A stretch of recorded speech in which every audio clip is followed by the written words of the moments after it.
Bonjour à tous, j'espère que vous allez bien. Aujourd'hui parlons un peu du parcours hors norme d'un homme différent et qui a été nommé à la tête du FSB puis du pays russe. Un homme que nous connaissons tous, Vladimir Poutine. De son vrai nom, Vladimir Vladimirovitch Poutine, ou serait-ce Vladimir Platonovitch Poutine. Revenons sur la naissance du président russe. Le petit Vladimir a vu le jour le 7 octobre 1952 à Leningrad qui deviendra par la suite, le 6 septembre 1991 la nouvelle Saint-Pétersbourg. Vladimir a deux frères, Victor et Oleg, il est le troisième enfant de ses parents et le seul ayant survécu, ses deux frères eux ayant perdu la vie à cause de la maladie quand ils étaient encore en bas âge. Ses parents ayant connu la guerre, Vladimir vient d'une famille très pauvre et démunie. Son père, Spiridonovitch Poutine, était soldat de l'armée rouge dès 1941 durant la Seconde Guerre mondiale. Sa mère, Ivanovna Poutine, a elle, survécu aux 900 jours de siège de Leningrad. Considérée comme morte lors d'un bombardement et placée dans un camion militaire chargé de cadavres, elle fut sauvée par le père de Vladimir, quand il reconnut sa femme et demanda une permission pour le retrait de son corps, afin de lui offrir des obsèques dignes. C'est ainsi qu'elle évita d'être enterrée vivante. Après la guerre, le couple travailla à l'usine ferroviaire de Leningrad.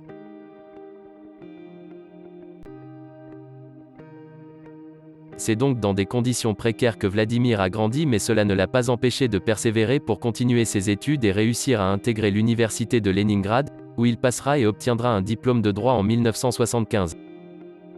Vladimir était proche de son grand-père, Spiridon Poutine. Le grand-père de Poutine fut le cuisinier personnel de Lénine dans une datcha dans la région de Moscou. Et avant cela, il était le cuisinier personnel de Staline.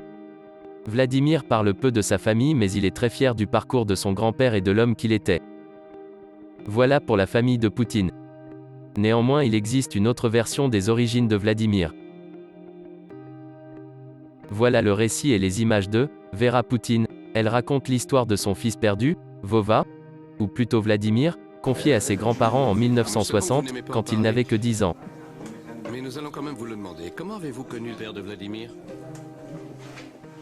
Nous étions dans le même lycée. C'est là que je l'ai rencontré. Un soir, il y a eu une fête pour toute l'école. Des garçons étaient venus aussi. C'est comme ça qu'on s'est connus. Nous avons dansé des danses russes. Et c'est comme ça qu'on s'est rencontrés.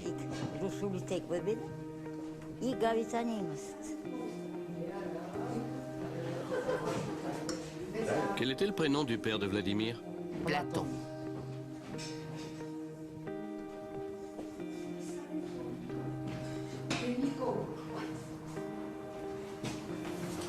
Vous avez donc fait vos études ensemble? Oui, mais nous ne suivions pas les mêmes cours. Il faisait des études d'ingénieur mécanicien et moi celles d'ingénieur électricien.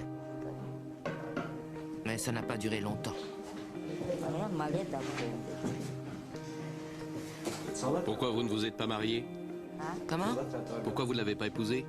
Je ne l'ai pas épousé à cause d'un colis qui est arrivé de son village. Et quand je l'ai ouvert, j'ai trouvé du porc salé accompagné d'une lettre. Une lettre de sa femme. J'ai rompu le jour même.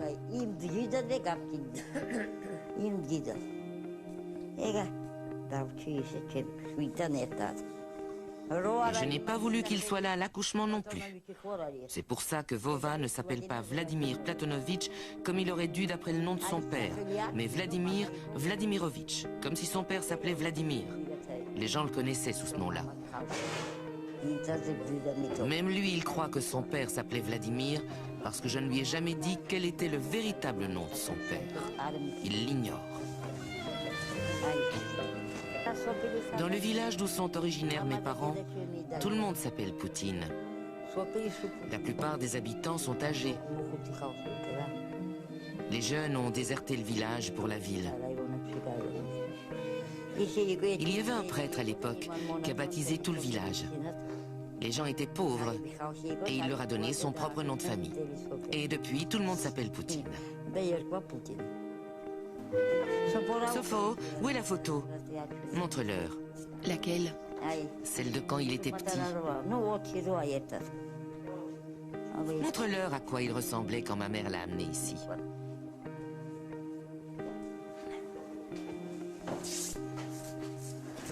On le reconnaît bien, vous verrez. La photo date de cette époque et aujourd'hui, il est président. Ses yeux brillent toujours comme avant. Peut-être qu'il était en train de pleurer. Il a toujours cette même expression. Il suffit de regarder. Ça va surprendre un tas de gens, mais c'est la vérité. Ça ne laisse aucun doute, c'est bien lui. Ça lui ressemble tout à fait. Sur cette photo, il avait 18 mois, ou peut-être 2 ans. C'est incroyable. Les yeux, le regard, rien n'a changé. Regardez attentivement. C'est bien une seule et même personne. Celles du haut sont peut-être un peu différentes, mais ces deux-ci sont pareilles.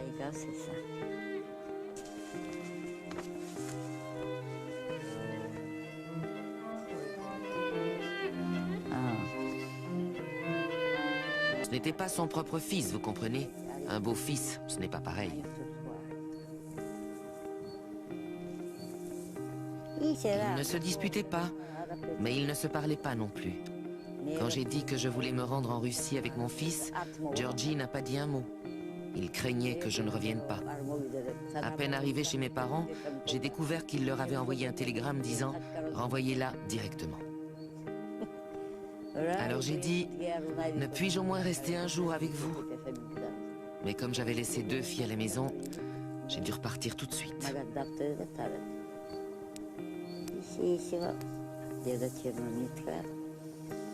Ma mère m'a dit « Va t'occuper de tes filles ou alors amène-les ici. Nous nous occuperons de Vladimir. » Ils m'ont renvoyé à cause des filles. Voilà ce qui s'est passé. Ma mère avait dit « Amène-les ici ou trouve quelque chose. » Ça s'est passé comme ça. Je ne savais pas quoi faire. Et à mon retour, ma vie a été un enfer.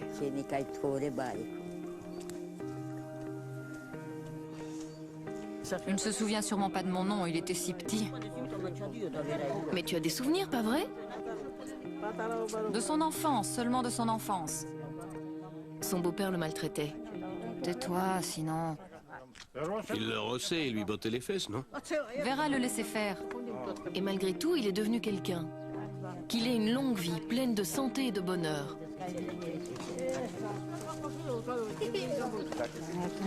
Il le bouclait dans la maison. Un jour, il avait si froid qu'il a appelé à l'aide. Nous étions voisins et le mur mitoyen était très mince. Il criait « Tante Lilia, aide-moi, j'ai froid, froid, froid !» C'était si triste. C'est comme ça qu'il a grandi.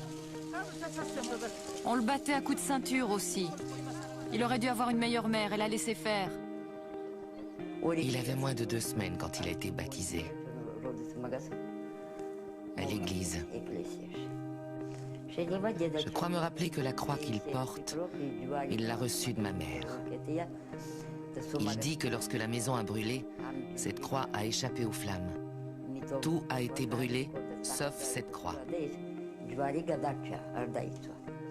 Il affirme que c'est depuis ce jour-là qu'il croit en Dieu. Il ne l'a plus quitté.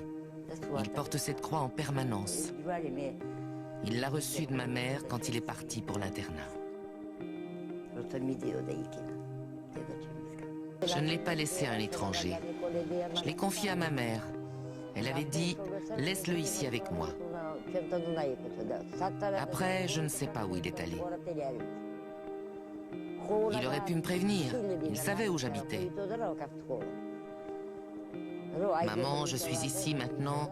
Ne dis à personne que tu es ma mère. Ne viens jamais non plus. Je ne savais pas qu'il était arrivé si haut. Comment l'aurais-je su? Quand je l'ai appris, j'ai été émerveillée. Aurais-je dû garder ça pour moi? Que c'est mon fils?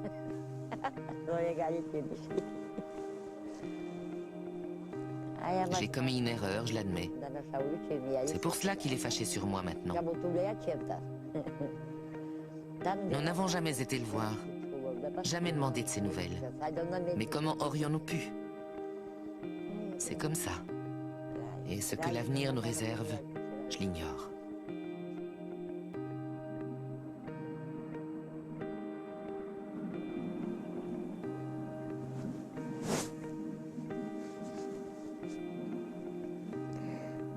Je pleure souvent, c'est vrai.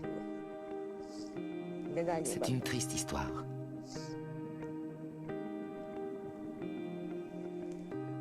Mais que voulez-vous? On ne peut rien y faire. Notre vie est toute tracée à l'avance, et il faut bien suivre son destin.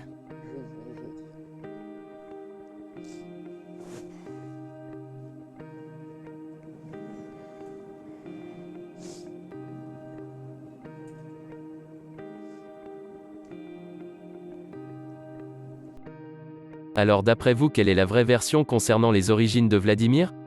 J'ai hâte de vous lire en commentaire. Merci pour votre visionnage et à bientôt pour la suite de ce dossier consacré à Vladimir Poutine.